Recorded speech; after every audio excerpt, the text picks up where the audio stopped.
Hello, M आई online? Hello, आप लोग सुन पा रहे हैं मुझे?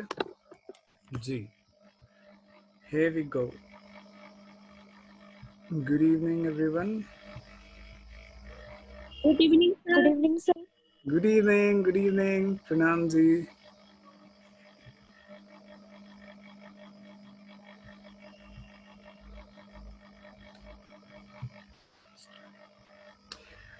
Okay, so हमारा आज फोर्थ लेक्चर है नाउन पर। सब लोग मेरी आवाज़ सुन पा रहे हैं?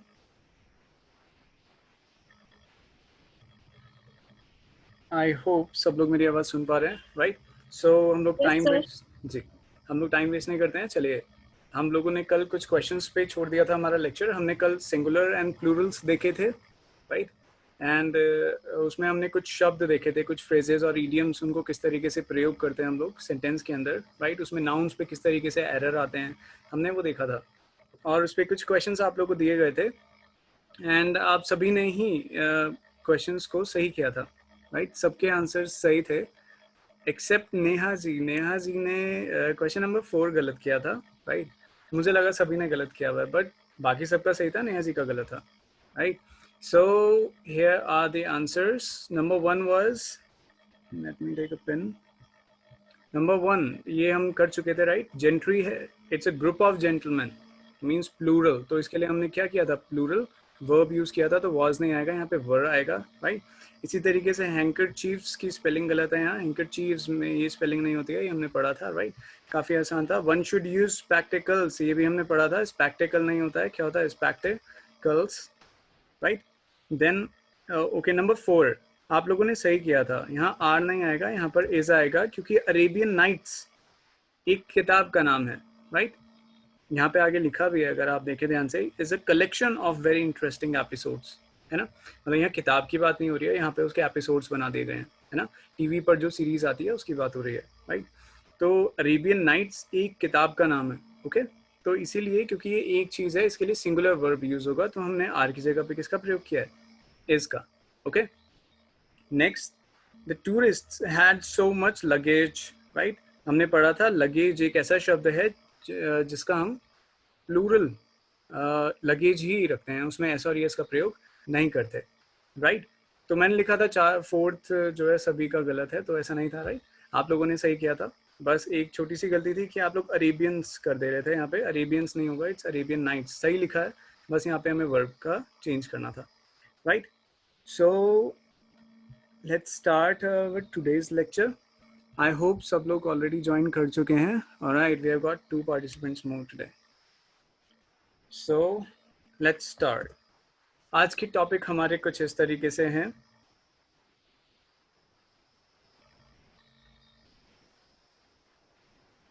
ओके, देखिए, फर्स्ट वन क्या लिखा है मैं आपको पढ़कर बताता हूँ and then we will learn. अभी आने वाले अगले 10 मिनट तक आप मुझे अच्छे से समझेंगे, राइट? मैं एग्जांपल्स के थ्रू आप लोग को जो पॉइंट्स हैं डिफरेंट वो समझाऊंगा एंड फिर उस 10 मिनट के बाद हम आज सीधा एक ही एक्सरसाइज होगी 6 क्वेश्चंस की, हम सीधा उस वो करेंगे, आप मेरे साथ ही सॉल्व करेंगे, राइट? शायद आज होमवर्क ना हो, इफ अगर हम लोग टाइम से उसको पूरा कर देते हैं, राइट? तो चलिए ध्यान से सुनिएगा, और जहाँ पर भी आपको लगे कि आप समझ नहीं पा रहे हैं, तुरंत या तो बोलकर बताइएगा या फिर मैसेज कीजिएगा, right? Okay, let's start. So number 1 point जरा पढ़िए, देखिए क्या लिखा है। और दोबारा से जो लोग आज नए आए हैं उन लोग को बता दूं, आप लोग प्लीज़ लिखने की कोशिश मत कीजिएगा, जो मैं पढ़ा रहा हूँ उसको ध्यान से सुनिए और उसको तुरंत ही समझने की कोशिश कीजिए, राइट? लेक्चर अपलोड हो जाएगा तुरंत ही यूट्यूब पर, तो वहाँ से आप उसको देख करके दोबारा लिख सकते हैं, या फिर आप इसको स्क्रीनशॉट ले सकते हैं। जब मेरी स्लाइड कंप्लीट हो जाएगी मैं आपको बता दूंगा। चलिए, नंबर 6 पॉइंट, नाउन में हमारा 6 पॉइंट है, नाउन या फिर सब्जेक्ट। हमारा सब्जेक्ट क्या होता है? नाउन ना। तो नाउन, प्रोनाउन या फिर सब्जेक्ट की मैं बात कर रहा हूँ। Used before the preposition will verify the verb to be used after it. क्या कह रहा हूँ मैं ये कह रहा हूँ कि जो मेरा प्रीपोजिशन, प्रीपोजिशन क्या होती है? मैं प्रीपोजिशन के बारे में बात कर रहा हूँ, राइट? ये प्रीपोजिशन, प्रीपोजिशन वह शब्द होता है जो दो नाउन को जोड़ता है, राइट? उनके बीच की रिलेशन, उनके बीच की पोजीशन बताता है, राइट? जैसे to, from, with, of, from, etcetera. Right. तो प्रिपोजिशन हमने पढ़ा था वर्ड रिकॉग्निशन के अंदर। तो आई होप जैसे ये एग्जांपल में मैंने आपको दिखाया भाई each of the students is doing his work, तो ये जो अंडरलाइन हो रखा है of this is my preposition, right. तो यहाँ पर ये सेंटेंस में मैंने क्या लिखा है, नाउन और subject used before the preposition will verify the verb to be used after it. मतलब प्रिपोजिशन जो मेरा, ये प्रिपोजिशन जो है ये दो नाउन को कनेक्ट करेगी, हर प्रिपोजिशन दो नाउन को कनेक्ट करेगी। जैसे यहाँ पर है each of the students, right. मतलब स्टूडेंट्स में से, जो सारे स्टूडेंट्स हैं उनमें से प्रत्येक, ये ईच है, ये नाउन नहीं है, ये प्रोनाउन है, राइट। स्टूडेंट्स तो दो नाउन हो गए यहाँ पे, राइट। मतलब एक नाउन हो गया और एक ये प्रोनाउन हो गया, तो दो सब्जेक्ट हो गए हमारे, स्टूडेंट्स और ईच, ठीक है। तो इसमें लिखा हुआ है कि जब ये प्रिपोजिशन आ जाती है बीच में और ये दो नाउन्स को कनेक्ट कर रहा है, एक स्टूडेंट्स और एक ईच को, तो जो मेरा ये वर्ब आता है आगे, हेल्पिंग वर्ब, ठीक है, ये किसके अकॉर्डिंग आता है, यहाँ पे वही लिखा हुआ है कि the preposition will verify the verb to be used after it. कौन सा, नाउन और subject used before the preposition. मतलब ये वाली जो प्रिपोजिशन है उसके पीछे जो हमारा नाउन है उसके अकॉर्डिंग हमारा क्या आएगा, वर्ब आएगा। मतलब ईच ऑफ द स्टूडेंट्स में से, ये जो ऑफ है मेरा, राइट, मैं आपको मार्क करके दिखा देता हूँ, ये जो ऑफ है मेरा इसके पीछे जो हमारी क्या है, प्रोनाउन है ईच। ईच का मतलब क्या होता है, ईच का मतलब होता है प्रत्येक, राइट। यहाँ पर सेंटेंस कह रहा है each of the students is doing his work, मतलब बच्चों में से, स्टूडेंट्स में से प्रत्येक अपना काम कर रहा है, राइट। तो जब मैं प्रत्येक के बारे में बात करता हूँ, ईच याद रखिएगा, ईच जो होता है वो कैसा होता है, सिंगुलर होता है। कैसा, सिंगुलर वर्ब होता है, ओके। तो यहाँ स्टूडेंट्स प्लूरल है, ईच सिंगुलर है, तो मैं कंफ्यूज हो जाऊंगा, मुझे पता नहीं चलेगा कि जो मेरा वर्ब आना चाहिए यहाँ इज आना चाहिए या आर आना चाहिए। तो मुझे कैसे पता चलेगा, क्योंकि मेरा जो ईच है ये प्रिपोजिशन से पहले है, इसीलिए ये मुझे बता देगा कि ये सिंगुलर है या प्लूरल। अगर प्लूरल है तो यहाँ पे आर आएगा, अगर सिंगुलर है तो यहाँ पे इज आएगा। This was our first point कि एक सेंटेंस के अंदर अगर प्रिपोजिशन, सब्जेक्ट में प्रिपोजिशन का इस्तेमाल हुआ है तो उसमें दो सब्जेक्ट होंगे, जैसे यहाँ पर है ईच और स्टूडेंट्स, राइट। तो हम लोग वर्ब जो यूज करेंगे वो किसके अकॉर्डिंग करेंगे, वो हमें प्रिपोजिशन बताएगा। जो प्रिपोजिशन से पहले वाला मेरा नाउन होगा या प्रोनाउन होगा, राइट, जो सब्जेक्ट होगा उसके अकॉर्डिंग मैं क्या लगाऊंगा, verb. This was our point number 1। बताइए किसको नहीं समझ में आया, एनीवन, कोई है जिसको समझ में नहीं आया?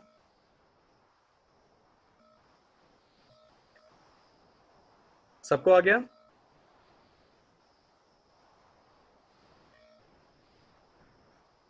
सर समझ में तो आया, पर एक बार और समझा दीजिए प्लीज। ओके अंजलि जी, देखिए ये जो मैंने लिखा है यहाँ पर, मैं कह रहा हूँ कि ये जो प्रिपोजिशन होती है हमारी, जैसे ये सब्जेक्ट है, यहाँ पे मेरा सब्जेक्ट क्या है, सब्जेक्ट है मेरा each of the students, right.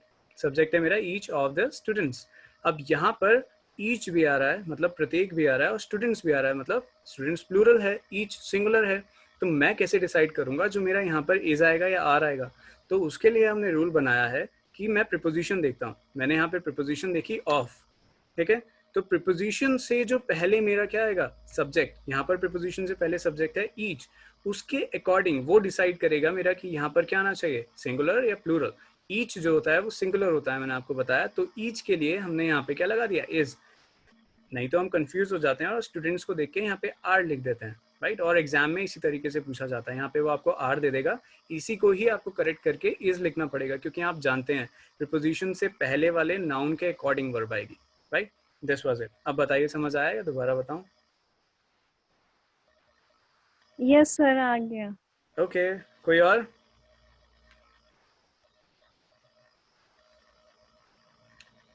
No? Okay, I hope आप सब समझ गए हैं।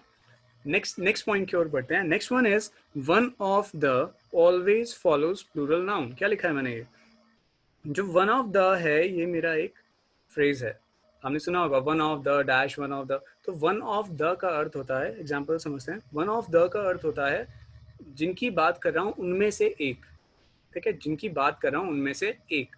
अब जरा एग्जाम्पल देखिए, मैंने लिखा है वन ऑफ द बॉयज, अभी आगे पूरा स्टेटमेंट नहीं देखते, बस इतना ही देखते हैं, वन ऑफ द बॉयज। जो रूल है जो मैं आपको समझाना चाह रहा हूँ, मैं वही समझाना चाह रहा हूँ कि वन ऑफ द के बाद हमेशा प्लूरल आएगा। अब क्यों आएगा जरा इसको समझ लीजिए। देखिए ये रूल्स को याद करने की आवश्यकता नहीं होती, अगर आप एक बार समझ लो तो रटने की तो बिल्कुल आवश्यकता नहीं होगी। देखिए वन ऑफ द बॉयज मतलब लड़कों में से एक, बात समझ में आई? मैं बात कर रहा हूँ लड़कों में से एक की, ठीक है। अब लड़कों में से ही तो एक को चुन सकता हूँ। अगर मैं यहाँ पे बॉयज की जगह बॉय कर दूं, वन ऑफ द बॉय, तो बॉय तो अपने आप में एक हो गया ना, सिंगुलर। तो अब उसमें से आप बताइए मैं वन वन क्या चूज करूँ? नहीं कर सकता, कम से कम दो तो होने चाहिए। इसीलिए रूल हमने बना दिया, ये कॉमन सेंस है, कोई रूल नहीं है ये, राइट। पर फिर भी सीखने के लिए हमने इसको एक रूल बना दिया कि वन ऑफ द जब भी स्टेटमेंट कहीं भी आएगा तो आप चेक करेंगे कि वन ऑफ द के बाद जो नाउन यूज हुआ है वो कौन सा यूज होना चाहिए। It should be plural noun. जैसे यहाँ पर है वन ऑफ द के बाद बॉयज, राइट। तो जब भी एक स्टेटमेंट आया और उसमें वन ऑफ द है, जस्ट चेक, क्या चेक करना है कि वन ऑफ द के बाद प्लूरल नाउन आना चाहिए, राइट। जैसे यहाँ बॉय अगर होता तो गलत हो जाता, यहाँ पे बॉयज है, सही है, राइट। इसी तरीके से अगर चाइल्ड या चिल्ड्रन लिखना हो तो क्या लिखूंगा मैं? चिल्ड्रन लिखूंगा, right. One of the children, right. तो सेंटेंस है one of the boys did not come yesterday, मतलब लड़कों में से कोई एक कल नहीं आया था। Okay, so this was point number 6। बताइए किसको नहीं समझ में आया? कोई है?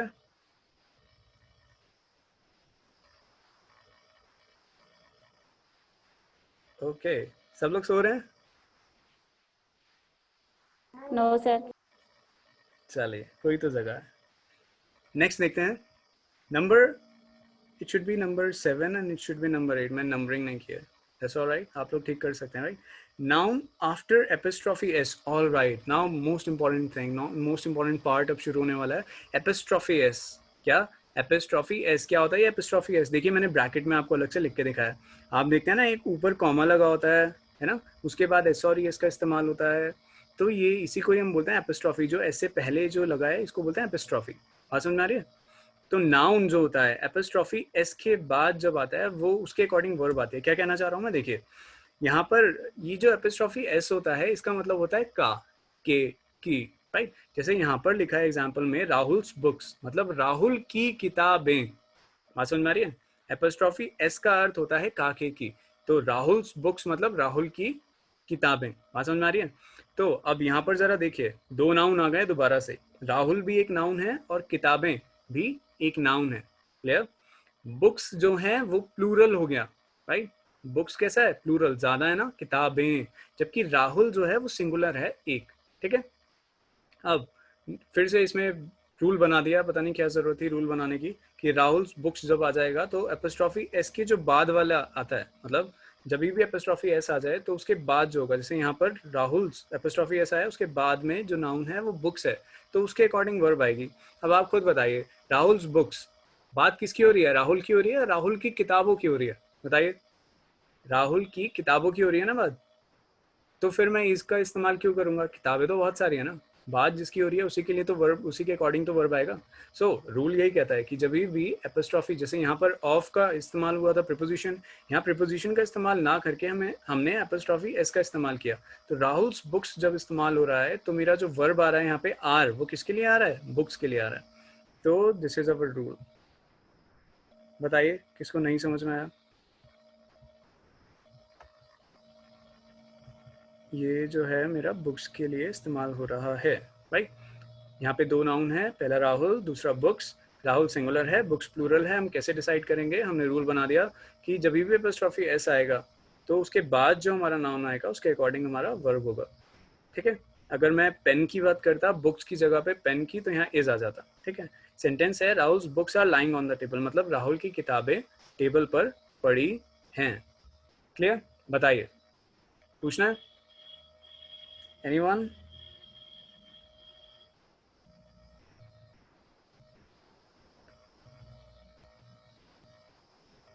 समझ आ गया?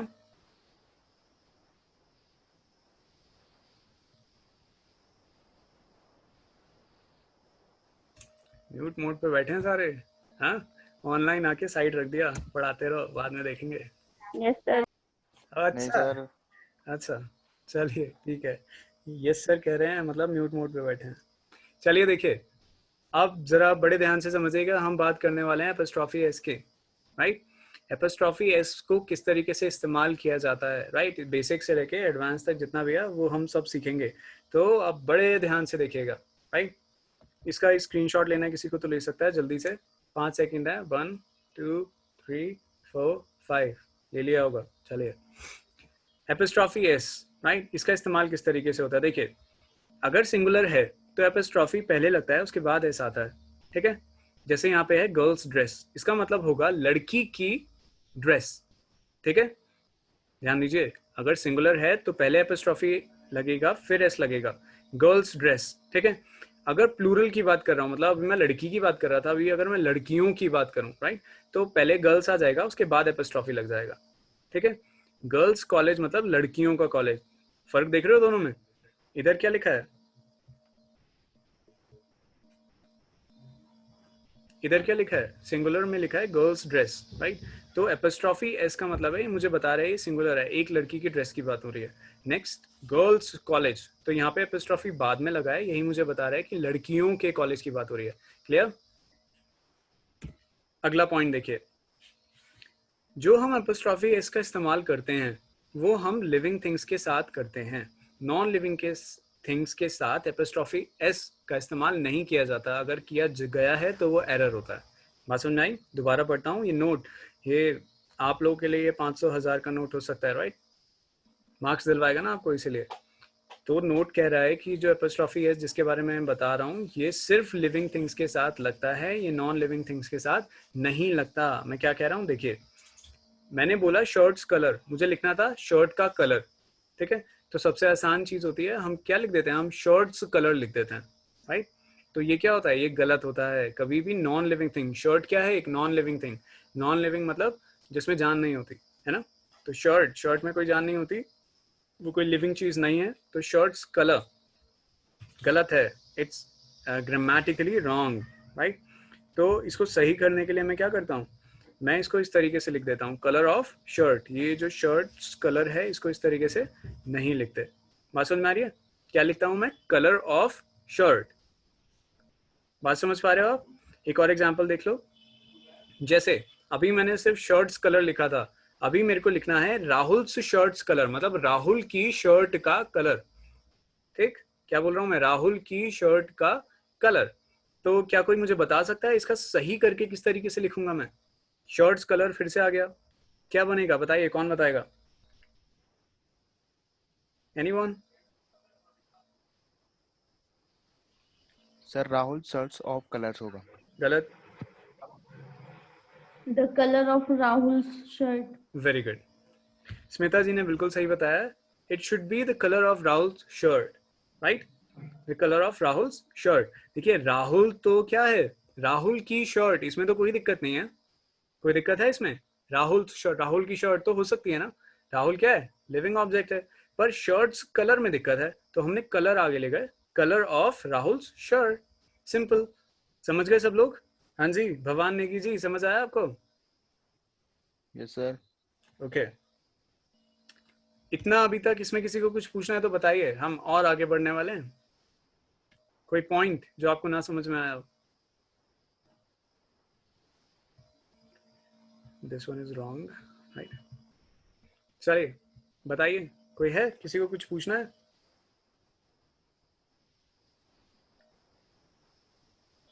वैभव नहीं आया आज।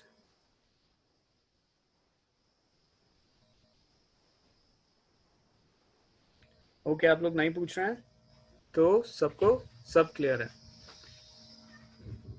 Oh my God, we have got just 10 minutes. चलिए अगला पॉइंट देखते हैं। When noun consists of several words, apostrophe s is only attached to the last word. क्या कह रहा हूं मैं? जब एक पूरा का पूरा क्या होता है, देखिए ये बहुत बड़ा फ्रेज है, क्वीन ऑफ इंग्लैंड। मेरे को बात करनी थी इंग्लैंड की रानी की, तो उसको बोलते हैं क्वीन ऑफ इंग्लैंड। अभी अगर मेरे को बोलना है कि इंग्लैंड की रानी का रिएक्शन, तो मुझे बताइए मैं क्या बोलूंगा इन दोनों में से, येलो कलर या व्हाइट कलर? जल्दी से पढ़ लीजिए। मुझे बोलना है इंग्लैंड की रानी का रिएक्शन, तो मैं किस तरीके से बोलूंगा? तो क्वींस ऑफ इंग्लैंड रिएक्शन या क्वीन ऑफ इंग्लैंड रिएक्शन, क्या होगा बताइए?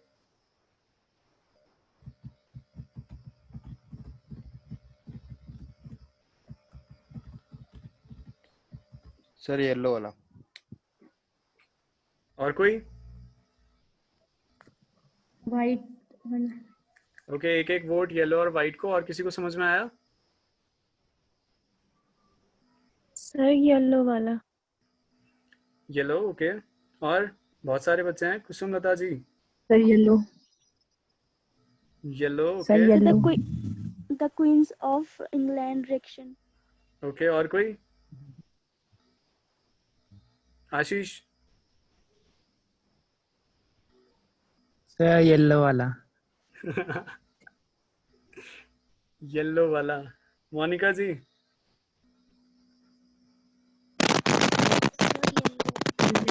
Yellow, okay. सब येलो के साथ जा रहे हैं। कोई है और कोई वाइट है? रेशमा जी, यशोदा जी,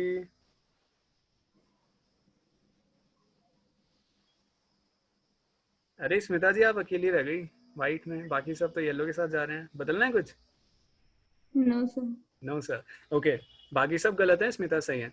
देखिए क्या लिखा है, जब नाउन जो है वो बहुत सारे शब्दों से मिलके बनेगा तो जो एपोस्ट्रोफी एस है वो किसके साथ अटैच होगा? Only attach to the last word, last शब्द के साथ अटैच होगा, ये लिखा है। देखिए ध्यान से पढ़िए, फिर से पढ़ देता हूँ मैं आपके लिए। देखिए जब नाउन जो है वो सेवरल वर्ड्स मतलब बहुत सारे शब्दों से मिलके बनेगा तो एपोस्ट्रोफी एस ओनली अटैच्ड, सिर्फ अटैच होगा किसके साथ? To the last word, last शब्द के साथ। तो जो क्वीन ऑफ इंग्लैंड है, तो बात तो इंग्लैंड की रानी की हो रही है, पर एपोस्ट्रोफी एस किसके साथ लगेगा? इंग्लैंड के साथ, राइट? तो the queen of England's reaction मतलब इंग्लैंड की रानी का रिएक्शन। सो कौन सा सही है? वाइट। येलो गलत, right? So this one is wrong, white is right. अब बताइए किसी को कुछ पूछना है? एनीवन पूछना है कुछ? समझ गए सारे? अगर मेरा नाउन जो है बहुत सारे शब्दों से मिलके बना है और मुझे उसमें एपोस्ट्रोफी एस का इस्तेमाल करना है, तो जो भी आखिरी शब्द होगा उसका उसके साथ मेरे को क्या लगाना है? उसके साथ मुझे एपोस्ट्रोफी एस लगा देना है। That's it, that was the rule. Okay, clear? आपको स्क्रीनशॉट लेना है तो फटाफट ले लीजिए। You have got 5 seconds. 1 2 3 4 5। Okay, here we go. अगला पॉइंट देखते हैं। When two or more nouns show joint possession, apostrophe s put to the later only. मतलब इस पॉइंट का क्या मतलब है? देखिए मैं कह रहा हूँ पोजेशन का मतलब क्या होता है? जब किसी चीज किसी चीज के बारे में बात हो रही है, जैसे मेरे पेन की बात हो रही है, राइट? मेरे पेन की बात हो रही है, या मेरे वॉच की बात हो रही है, राइट? तो वो पोजेशन होता है, मतलब मेरे किसी चीज की बात होना मतलब मेरा पोजेशन है। जॉइंट पोजेशन की बात है मतलब दो लोगों का कोई एक चीज, जैसे दो लोगों का एक बैंक अकाउंट, ठीक है? तो उस केस में क्या होगा? एपोस्ट्रोफी एस जो होगा सिर्फ जो दूसरा है, जैसे दो लोग हैं सोनू और मोनू, राइट? दो लोग हैं सोनू और मोनू, मैं उनके बैंक अकाउंट की बात कर रहा हूँ, सोनू एंड मोनू के बैंक अकाउंट। तो जब के आ गया तो एपोस्ट्रोफी एस का इस्तेमाल होगा, तो मैं बोलूंगा Sonu and Monu's bank account. मैंने सोनू में कोई एपोस्ट्रोफी एस नहीं लगाया, मैंने मोनू में एपोस्ट्रोफी एस लगा दिया। तो वही रूल है कि जब दो लोगों का कोई एक चीज होती है, जॉइंट बैंक अकाउंट है जैसे यहाँ पर, तो एपोस्ट्रोफी एस का इस्तेमाल उन दो लोगों में से सिर्फ लास्ट वाले के साथ होता है। एग्जाम्पल देखते हैं। यहाँ पर देखिए मैंने पहला स्टेटमेंट लिखा है कि Amitabh and Ajitabh are Bachchan ji's sons, मतलब अमिताभ और अजिताभ ये दो लोग हैं, ये बच्चन जी के बच्चे हैं, सन्स, ठीक है? इसीलिए सो बच्चन जी जो हुए, बच्चन जी क्या हुए? अमिताभ और अजिताभ फादर। अब यहाँ देखिए, यहाँ बोलना था मुझे कि अमिताभ और अजिताभ के पिता, ठीक है? अमिताभ के भी पिता हैं और अजिताभ के भी पिता हैं, तो दोनों के पिता तो एक ही है ना, अमिताभ के अलग नहीं है, अजिताभ के भी अलग नहीं है, दोनों के एक ही पिता हैं, बच्चन जी। इसीलिए इन दोनों का पोजेशन, जॉइंट पोजेशन, दोनों के एक ही पिता हैं, कौन? बच्चन जी। इसीलिए दोनों के लिए एपोस्ट्रोफी एस अलग अलग नहीं लगा, जबकि साथ में लग गया, अमिताभ एंड अजिताभ फादर। समझ में आया? बताइए किसको नहीं आया, दोबारा समझाता हूँ।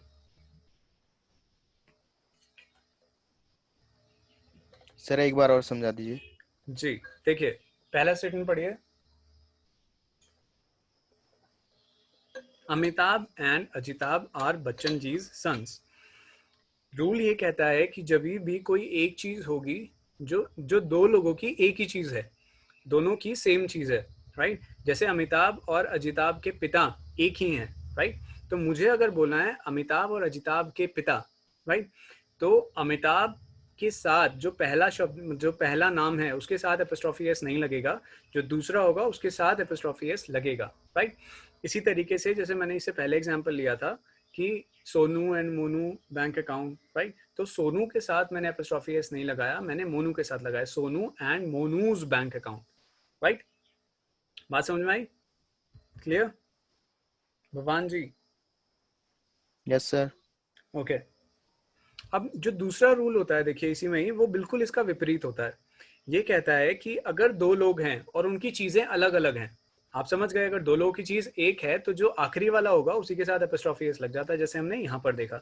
अब ये बिल्कुल इसका विपरीत है कि दो लोग हैं और उनकी चीजें अलग अलग हैं, तो दोनों के साथ एपोस्ट्रोफी एस आ जाएगा। जैसे एग्जाम्पल देखिए, The audience listened to Javed's and Vajpayee's poems. अब ऑडियंस ने जावेद की भी पोएम सुनी, जावेद की अलग पोएम थी और वाजपेयी की अलग पोएम थी, तो जावेद के साथ भी एपोस्ट्रोफी एस लगा और वाजपेयी के साथ भी एपोस्ट्रोफी एस लगा, ठीक है। The audience listened मतलब ऑडियंस ने सुनी जावेद्स एंड वाजपेयी's पोएम, राइट। तो जावेद की पोएम भी और वाजपेयी की पोएम भी। So this was our last point, I guess. Now time for practice. बताइए अभी तक जितना समझाया उसमें किसको क्या नहीं समझ में आया, दोबारा डिस्कस करते हैं। कुछ है?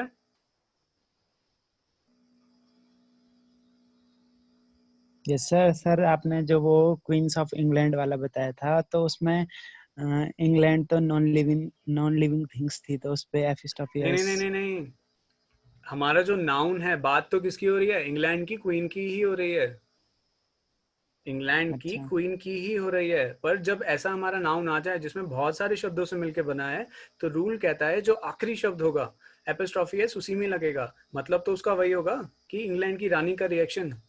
बात समझ में आई? Don't be confused. Okay sir. और कोई एनी अदर क्वेरी? स्क्रीनशॉट ले लीजिए।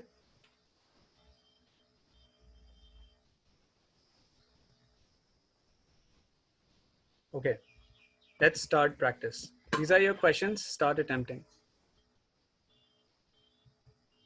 कीजिए।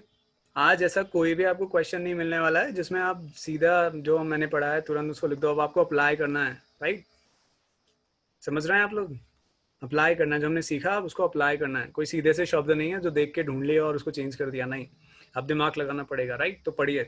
पहला स्टेटमेंट क्या है, इसका स्क्रीनशॉट ले लीजिएगा प्लीज। हमारी क्लास कभी भी खत्म हो सकती है, ओके? आई डोंट नो कितना समय बचा है, मेरे इसमें नहीं दिखाता है ना। अच्छा दिखा रहा है, हमारे पास 1 मिनट 16 सेकेंड्स हैं, राइट?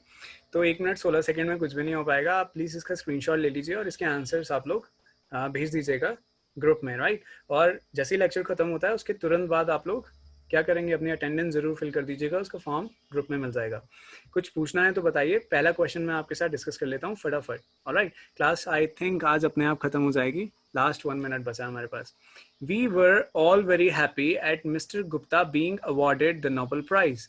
हम सभी बहुत खुश थे मिस्टर गुप्ता के नोबेल प्राइज पाने के लिए, राइट? ऐसा होना चाहिए पर ये ऐसा लिखा नहीं है क्योंकि इसमें कुछ गलती है। वो गलती क्या है, कोई बता सकता है? आपके पास 10 सेकंड है।